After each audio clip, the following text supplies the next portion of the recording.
سمجھ لیا گیا ان اللہ لا یغیر ما بقوم حتی یغیروا ما بانفسہم. عام طور سے سامعین سمجھتے ہیں کہ مکمل آیت پیش ہو گئی، مکمل بات پیش ہو گئی، اور ایک زمانے تک میں بھی یہ سمجھتا رہا، اساتذہ سے اور بھی واعظین سے، مقررین سے، مدرسین سے صرف یہ ٹکڑا سن کر، لیکن نہ آیت مکمل ہوئی نہ بات مکمل ہوتی ہے. ان اللہ لا یغیر ما بقوم حتی یغیروا ما بانفسہم سے نہ آیت مکمل ہوئی اور نہ بات مکمل ہوئی.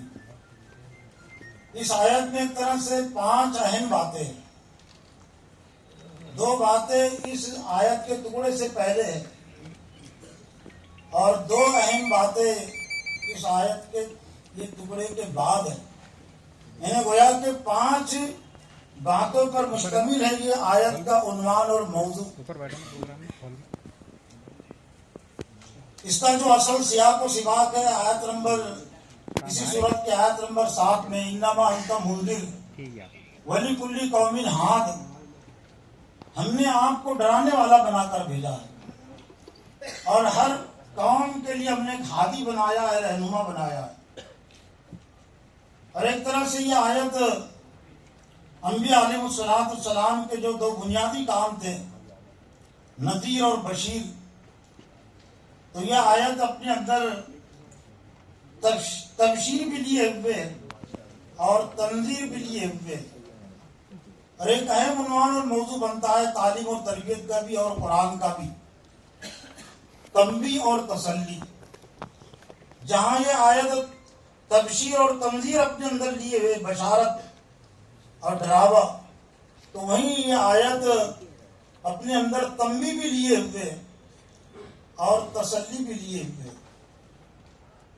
کیا ہی بہتر ہو کہ ہم پوری آیت سے بات کو سمجھنے کی کوشش کریں اور پوری آیت سے ایک مدرس اور معلم اور سننے والے سمجھنے والے بھی وہیں سے اپنی بات کا آغاز کرے جہاں سے اللہ نے کیا ہے.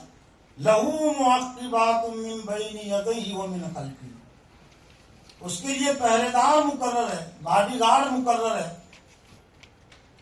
ایک عمومی حفاظت کا نظم تو اللہ تعالیٰ نے تمام انسانوں کے لیے کیا ہے، لیکن یہ ایک خصوصی حفاظت کا نظم اللہ تعالیٰ نے انبیاء کے لیے، انبیاء کے پیروکاروں کے لیے، اپنے فرما برداروں کے لیے کیا ہے. اور ایک حدیث سے بھی اس کی تائید ہوتی ہے. حضرت عبداللہ بن عمر رضی اللہ تعالیٰ عنہ اس حدیث کے راوی ہے، اذا کذب العبد تباعد عنہ الملک من نقل ما جاء به. ترمذی شریف کی روایت ہے کہ جب کوئی بندہ جھوٹ بات کہتا ہے تو فرشتہ 1 میل دور ہو جاتا ہے، 1 میل اس سے دور ہو جاتا ہے اس کی بدبو کی وجہ سے. کرامن کاتبین تو دور نہیں ہو سکتے، وہ تو لکھنے پر متعین ہے، اور ایسا لگتا ہے کہ ہمارے بدعمالی کی بو کا ان کو احساس بھی نہیں ہوتا ہوگا. اللہ تعالیٰ نے فطرت میں نہیں رکھا کہ ان کو کوئی تکلیف نہ پہنچے. لیکن ظاہر بات ہے کہ فرشتہ 1 میل جب دور ہو رہا ہے اس کے جھوٹ کی وجہ سے، جھوٹ کی بدبو کی وجہ سے، گویا کہ ہر گناہ کے کام میں ایک بدبو ہوتی ہے. تو وہ جو فرشتے جو متعین ہیں اہل ایمان کی فرما برداروں کی مدد پر، حفاظت پر، ظاہر بات ہے ان کو تکلیف ہوتی ہے اور دور ہو جاتے ہیں.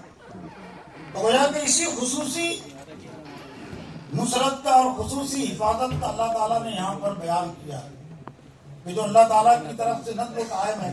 لہو معقبات، اس کے لیے پہرے دار مقرر ہے، باڈی گارڈ مقرر ہے.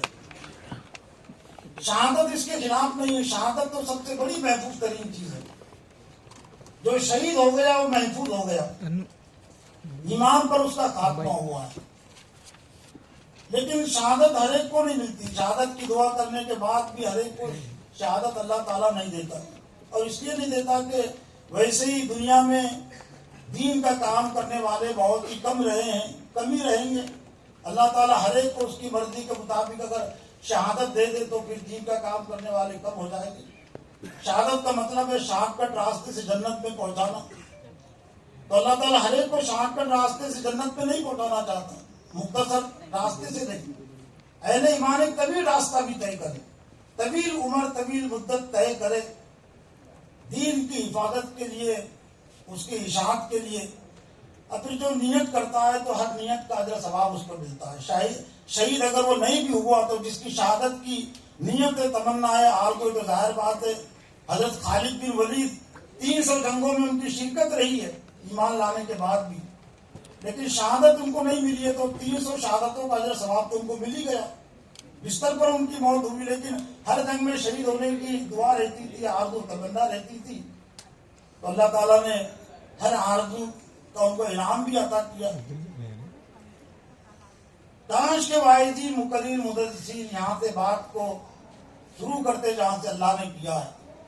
تو آج جو دین کی اشاعت کے حوالے سے, اسلام کو صحیح طور سے پیش کرنے کے حوالے سے, اور خاص طور سے نظام زندگی, نظام سیاست کے حوالے سے پیش کرنے کے متعلق جو مختلف خطرات اور اندیشے ذہن و دماغوں میں شیطان نے ڈال دیے, تو آسانی کے ساتھ شیطان اور شیطان کے چیلوں کو کامیابی نہیں ملتی.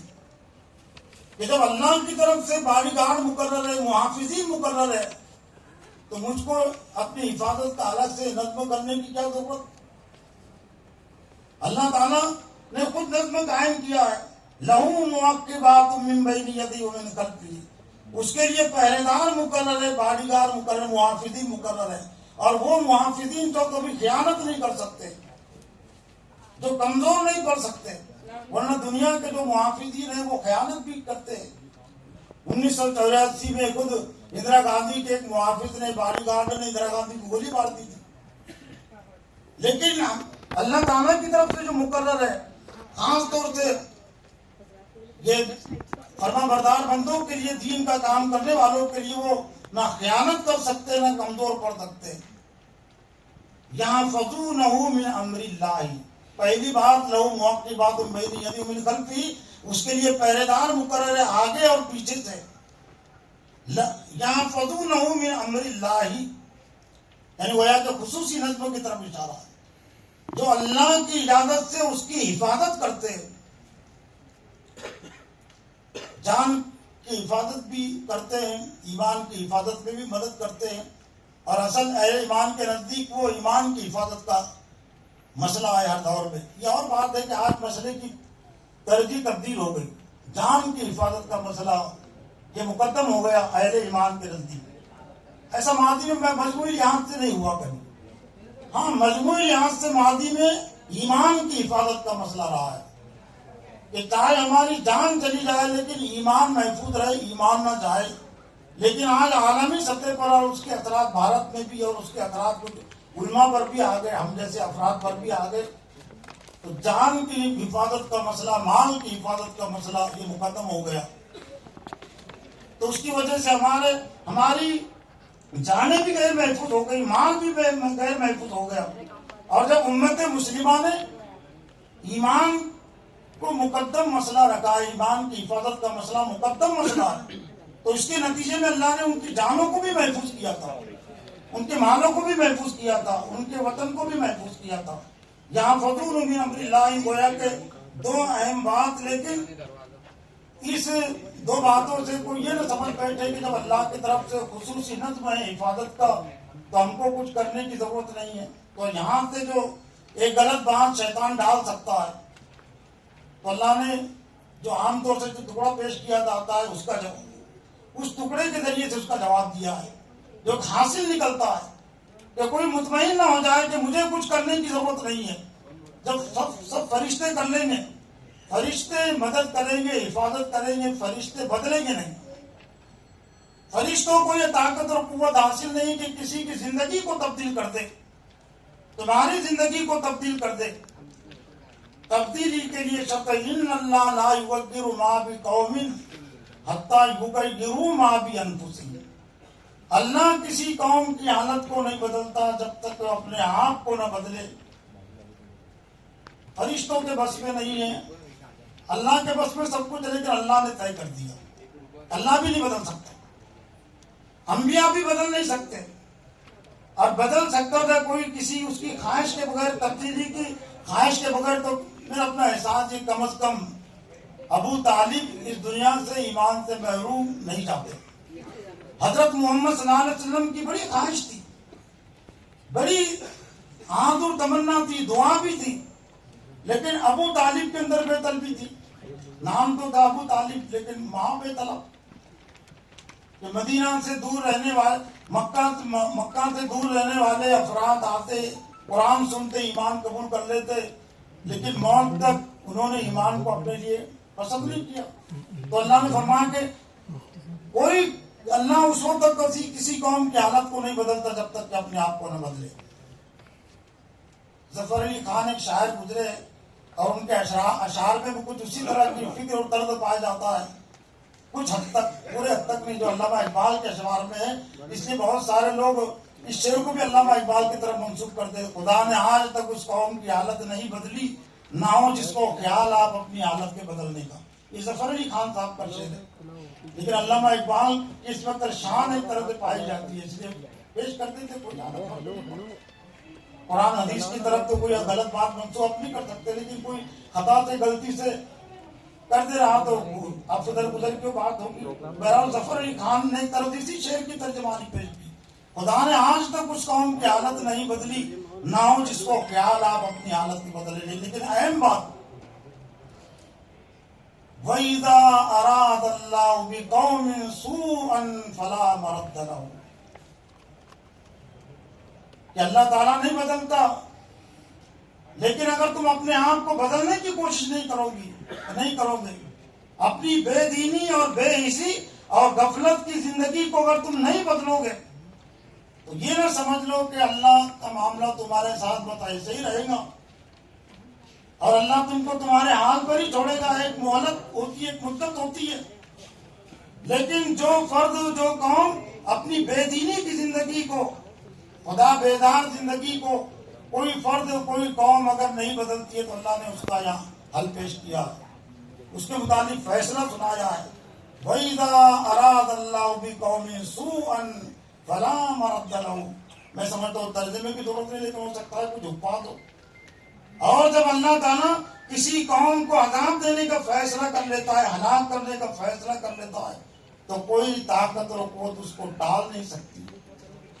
یعنی مطلب یہ کہ اس میں تنبیہ بھی ہے کہ امت مسلمہ اگر اپنی بے حسی کی زندگی کو اگر بدلنے کی کوشش نہ کرے تو اس کو اس سے ڈرنا چاہیے کہ جب اللہ جب کسی قوم کو, جب اس کی بے حسی بڑھ جاتی ہے, غفلت بڑھ جاتی ہے, تو اللہ اس قوم کو ہلاک کرنے کا فیصلہ کر لیتا ہے. نوح علیہ السلام کے مخالف قوم کو اللہ نے دی تھی, مہلت دی تھی, لیکن اس نے بدلنے کا فیصلہ نہیں کیا, تو اللہ تعالیٰ کا عذاب اس پر آ گیا. اور پھر بے شمار انبیاء علیہ السلام کے نافرمان قوموں کے ساتھ اللہ کی سنت رہی ہے, امت مسلمہ کے ساتھ یہی رہی ہے. خلافت بنو امیہ نے 90 سال اپنے آپ کو جیسے بدلنا چاہیے, بدلنے کی کوشش نہیں کی, تو اللہ تعالیٰ نے عذاب کا فیصلہ کر دیا. خلافت بنو عباسیہ نے اپنے آپ کو بدلنے کی کوشش نہیں کی, تو پھر اللہ نے تاتاریوں کے ذریعے سے اس کو سزا دی ہے. بھارت کی امت مسلمہ نے اپنے آپ کو بدلنے کی کوشش نہیں کی, تو پھر بھارت کی امت مسلمہ کو بھی اللہ تعالیٰ نے ماضی میں مختلف سزائیں دی ہے. 700 سالہ, یہ دکن میں ہم اس وقت 700 سالہ مسلم حکومت رہی ہے, لیکن 5 دن میں ختم ہوئی ہے. جنہوں نے دکن کی تاریخ پڑھی وہ اچھی طرح جانتے ہیں کہ 13 ستمبر 1948 یہ کانگریس کی طرف سے پہلا دن ہے فوج کشی کا نظام حکومت کے خلاف. 13, 14, 15, 16, 17 اور 17 تاریخ وہ ستمبر کے 48 کی, جس میں نظام حکومت نے ہتھیار ڈال دیے تھے. 5 دن لگے سے, ایسا کبھی ہو سکتا ہے, لیکن وہ اللہ کا فیصلہ ہے کہ جب اللہ کسی قوم کو ہلاک کرنے کا فیصلہ کر لیتا ہے تو کوئی طاقت اور قوت اس کو ٹال نہیں سکتی. اور آخری بات اور اہم بات, وَمَا لَهُم مِّن دُونِهِ مِّن وَالٍ, اور ان کے لیے اس کے علاوہ کوئی والی اور مددگار نہیں ہے. اللہ کے علاوہ کسی اور سے ہم مدد کی, نصرت کی امید نہیں رکھ سکتے, اور اگر رکھیں گے تو مایوسی آئے گی, مایوسی ہوں گی, جیسا کہ آج مایوسی میں ہے, لیکن احساس بھی باقی نہیں رہا. تو اصل مدد نصرت کرنے والا وہ اللہ ہے, ان کے لیے اللہ کے علاوہ کوئی والی اور مددگار نہیں ہے. تو یہ چند باتیں اس آیت کی روشنی میں میری اپنی تذکیر, آپ کی تذکیر توجہ کے لیے میں نے رکھی ہے.